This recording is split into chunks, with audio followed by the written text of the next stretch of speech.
Hey loves, I just want to say if you notice any white pieces in my hair during the talking portions of this video, this is the culprit. I literally just changed the water and the vases in my apartment and the baby's breath got all up in my hair while doing that and I noticed a little too late. Also, this video was filmed over the course of several days, so you will see my hair and outfit change a few times. I just was trying to do a very thorough wear test of the product before I gave an opinion on it, so enjoy. This apricot and this coral, identical. I have both of them on my face. Can you tell which side is which? Can you tell which side is which? I'm just gonna like zoom you in, like, can you tell which side is which? So yeah, let's get into my review of these products. This is extremely redundant and you don't need both. Like, pick one. Hey guys, what is up? Thanks for joining me today. It's been a minute. Last time I filmed was right before I moved, and I did move because, as you can tell, I have a different background behind me. I didn't prioritize setting up filming when I moved into this space, and I finally like got my life together and set up in a way where I could just kind of sit down and shoot, which is what I always wanted. I would like to apologize beforehand for the B-roll footage I am going to be inserting in this video, just because the lighting situation, I prefer to film in natural light. So this was all filmed in natural light. I have no like fake lights coming in, but I was still trying to like figure it out, get it adjusted. I feel like I finally got it right at the last hour of my check-in yesterday when I filmed yesterday. So yeah, just forgive me for the wonky lighting situation. It was very hard trying to get it to look true to color. I feel like I finally got it right though. So it is cloudy out today, so it's a bit overcast. Sorry if that bothers you. But yeah, I finally got this set up, so hopefully more videos are coming soon. Now that I can just kind of sit down and film. What are we doing today? Today we are going over some new Armani beauty products. I have the new Luminous Silk Cheek Tint. So that's new. I have the OG Luminous Silk Glow Blush, which isn't new, but it's new to me. I've never owned this product before now. It was on my list, but it's one of those things that's like, I feel like if it's in a permanent part of like a makeup collection, like a blush, I kind of don't run out to get it. Like, I know this is always going to be there. I'm just going to buy it like next time there's a sale or something. I also have the new Prisma Glass Hydrating Lip Gloss with Squalane. If you see me looking over, I'm literally just reading off of what's on the computer. And we can talk about all three of these. I want to focus more so on the blushes. This is really redundant. You do not need both. Pick one. It doesn't help that I got them in like similar shades too.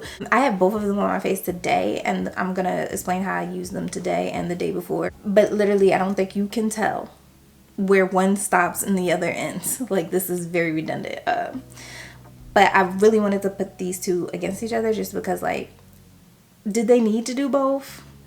Spoiler alert, I don't think they did, but they did. So let's just get into it. I'm gonna go through and read the product descriptions really quickly. So first we're starting off with this Armani Beauty Luminous Silk Cheek Tint. $39. It comes in 6 shades, and I have the shade Vivid Coral, which is described as a bright coral. I would say that's pretty accurate. Lightweight liquid blush that quickly melts into the skin to deliver a luminous flush of color for a glowing makeup look that lasts up to 12 hours. Coverage is light, finish is natural, the formulation is liquid. What else you need to know? Cheek tint is made with microfill technology, allowing it to blend seamlessly into the skin without looking patchy. The buildable formula can be used to create a healthy looking flush of color or a sun-kissed glow. Then we have the original OG blush, which is the Luminous Silk Glow Blush. This retails also for $39, and I have the shade 30 Offbeat, which is described as an apricot. It comes in 8 shades, but 7 of those are a natural finish and 1 is a radiant finish. Offbeat Apricot is in a natural finish. So far, both of them are a natural finish. That's probably why they're so similar and why I think they're redundant. So what is this? It's a silky powder blush that visibly smooths skin's texture and delivers a luminous yet natural looking flush of color. Ultra finely milled blush glides on like silk and is infused with spherical light reflecting pigments for a soft focused glowy effect. The buildable and blendable formula allows for mistake proof application and lasting color that layers beautifully with your other makeup.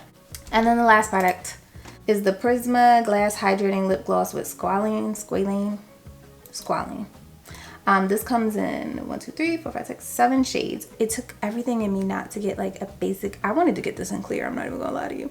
But I ended up getting the shade Cherry Glaze, which is 04. And it's described as a sheer poppy red. I decided to get a red because I wanted like some color if it did provide color. I'm going to insert what it looks like on the model's lips.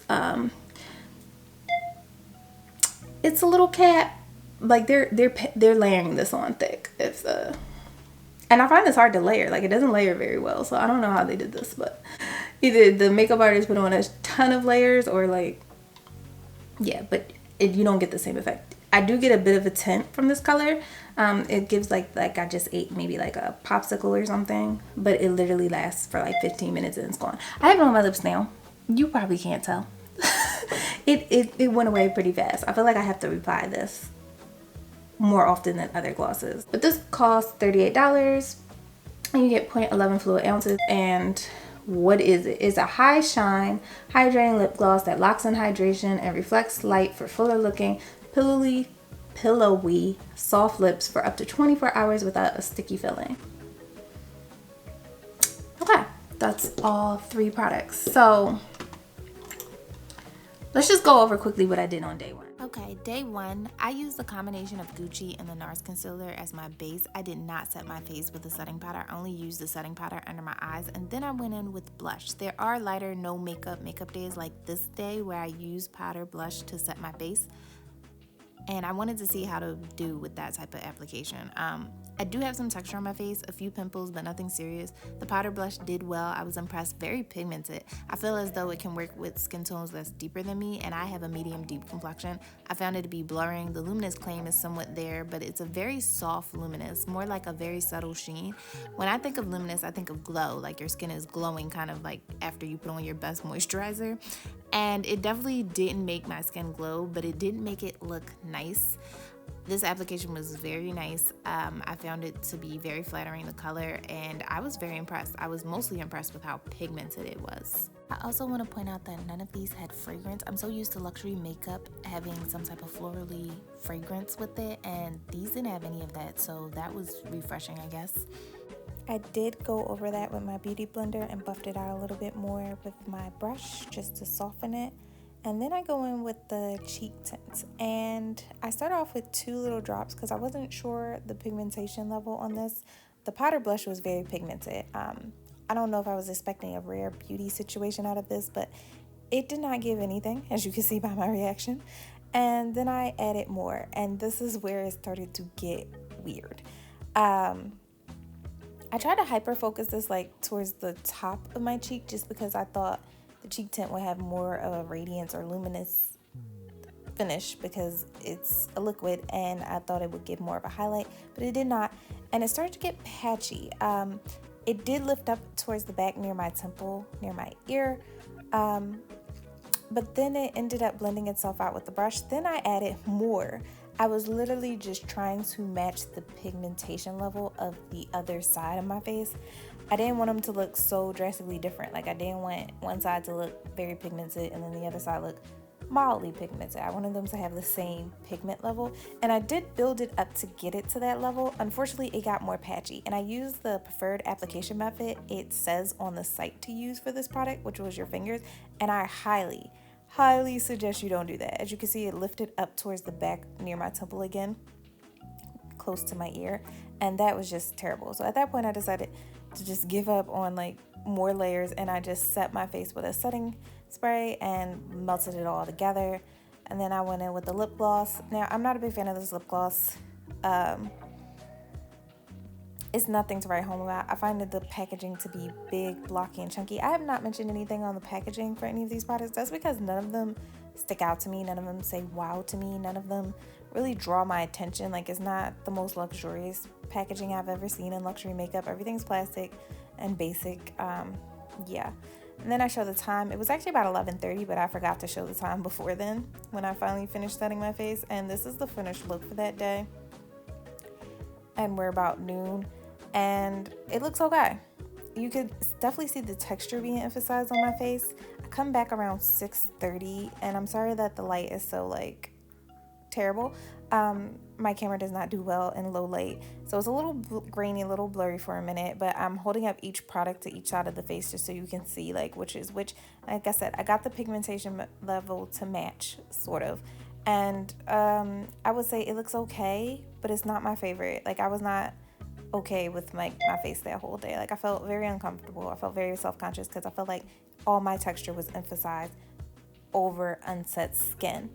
Just concealer and then the blush to set it. It was not my favorite, but the cream blush, the tint, did dry down to the matte powder blush side, so it had the same look at the end of the day. Now, day 2, I ended up going over the powder blush over my cheeks first over set skin. I did the same base essentially. I just used my NARS Radiant Creamy Concealer. Today I used my Pat McGrath, and then I went over with Laura Mercier setting powder and just set my whole face. So this is going over powder, and it did well. I literally just took the powder blush and put it down. It looks great. I actually preferred this method. It felt like it made my skin even smoother and more blurred looking. And the same goes with the cream cheek tint. I put 2 little drops because I already had color from the powder blush on my cheeks. I didn't want too much pigment on my face, but I ended up getting more than I bargained for because, like I said, both of these products can be pigmented and both of them can be built up. So just be careful with that. I end up using a sponge. Again, I do not recommend your finger for this. A sponge or brush, whatever you prefer. I think I just was using the sponge because I found a bunch of beauty blenders and I'm trying to get rid of them. I kind of don't like using beauty blenders, but I don't want to completely waste them all.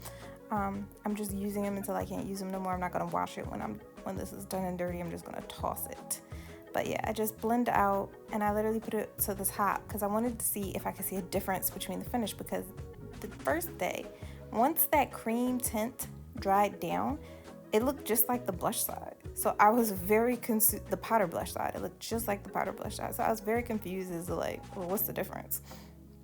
So today I combined them and there wasn't a difference. They literally dried down to the same finish. You couldn't tell where one blush ended and another began. There was no difference in like luminosity, radiance, finish, none of that. The only difference I would say between these blushes is the ease of use. Obviously the powder is way easier to use than the cream tint, and the level of pigmentation. The cheek tint is pigmented. You have to build it up and use a lot to get the level of pigmentation that the powder blush will give you off the rip, but that's kind of expected. It's supposed to be more sheer. I don't find any other differences though. It's not super less pigmented. Like, if the powder blush pigmentation level is at 100%, I would say like the cheek tint is like at 95. You can get it up to 95%. So like, there wasn't much of a difference between the two. I did like my face and base way better. This is the face I am wearing during the talking portions of the video earlier with the lashes on, and you can get a good sense of how that looks there. This is day 3, again doing a more light no makeup type look. I literally just took concealer and spot concealed my face where I wanted to like even my complexion, and that's it. And I set my whole face wherever I put concealer.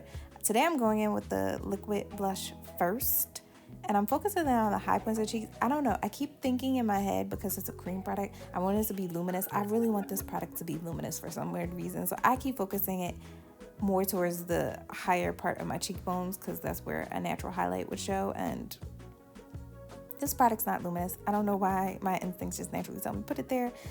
Probably 2 because I have more texture towards the center of my face, towards the lower parts of my cheek, so I don't want to put that anywhere. It's going to emphasize texture. But at this point, this is my 3rd time using the product, and I know for a fact it's going to dry down to the same finish as the blush, the powder blush. So why am I even caring where I put it? Who knows? Anyway, I go in with the powder blush right after that, and I'm using a more fluffy brush today just to get a more wispy application. I was trying to tone down how much like pigment you get from this product, but it's still very pigmented. It's still like bow in your face. There's no hiding this pigment. That's a good thing. I would rather just, you know, switch up my tool and use a lighter, flimsier brush if I want a softer wash of color.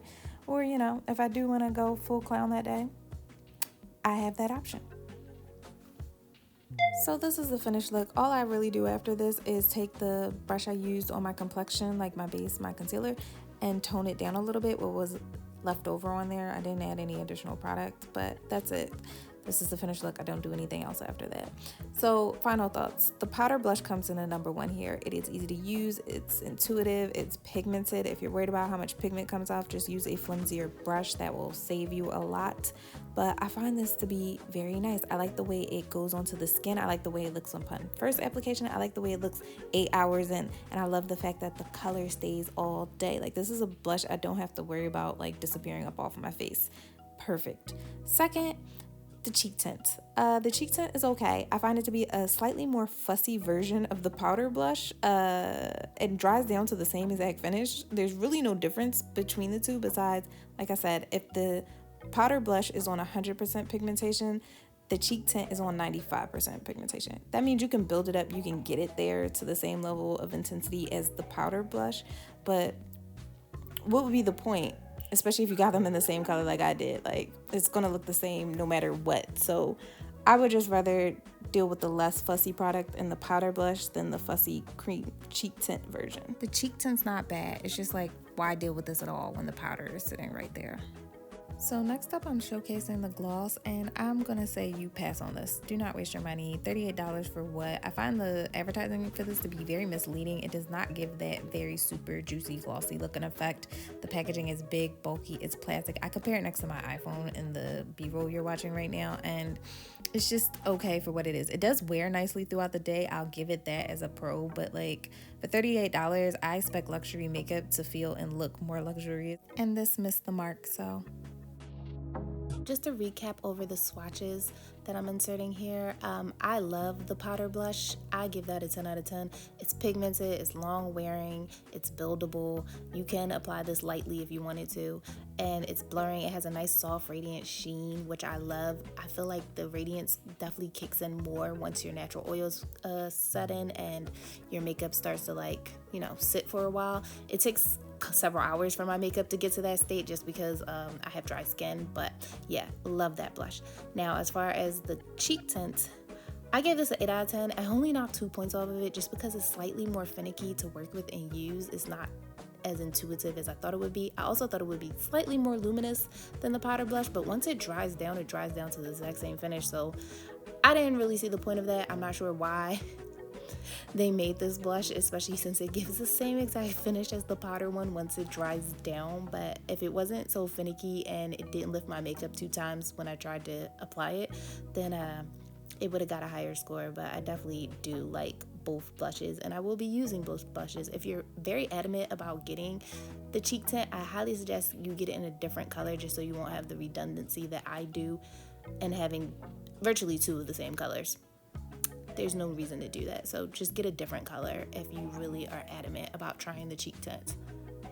Also, I don't know if I mentioned this, but the powder blush is a 24-month shelf life, while the cheek tint is a 6-month shelf life. If that helps like gear your decision, that's also knocked 2 points off of the cheek tints because the powder blush just lasts longer and it's a better value for your money.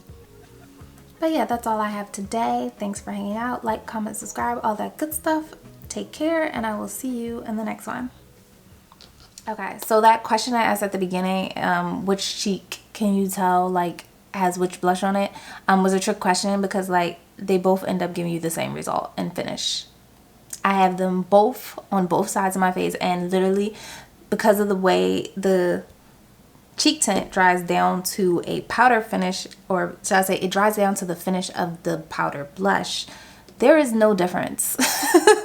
You couldn't tell the difference. Like, it literally, this dries down to this finish, which is wild.